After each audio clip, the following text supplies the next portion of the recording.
কিয়ামতের দিন সবচেয়ে প্রথমে যে আমলের হিসাব নেওয়া হবে সেটা জানেন কি? একটু পরে বলছি সেই গুরুত্বপূর্ণ বিষয়টা। তার আগে ভিডিওতে একটি লাইক দিন এবং মুসাফির ডায়েরি চ্যানেলটি সাবস্ক্রাইব করুন। ভিডিওটি শেষ পর্যন্ত দেখতে থাকুন। তিরমিজির হাদিসে এসেছে, কিয়ামতের দিন বান্দার আমলের মধ্যে সর্বপ্রথম যে বিষয়ে জিজ্ঞাসাবাদ করা হবে তা হলো নামাজ। তা ঠিক থাকলে বান্দা সফল, আর নষ্ট থাকলে ব্যর্থ।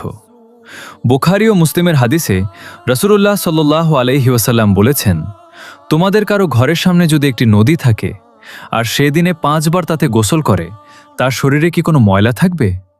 সাহাবীরা বললেন, না। তিনি বললেন, 5 ওয়াক্ত ফরজ নামাজও ঠিক এমন। এর দ্বারা আল্লাহ গুনাহ মুছে দেন। আর সহিহ মুসলিমে এসেছে, বান্দা ও কুফরের মাঝে পার্থক্যকারী বিষয় হল নামাজ ত্যাগ করা। তাহলে ভাবুন, যে আমলটা কিয়ামতের প্রথম প্রশ্ন, যেটা দিনে 5 বার আপনাকে পবিত্র করে, সেটা ছেড়ে দেওয়ার সাহস কি আসলেই আছে?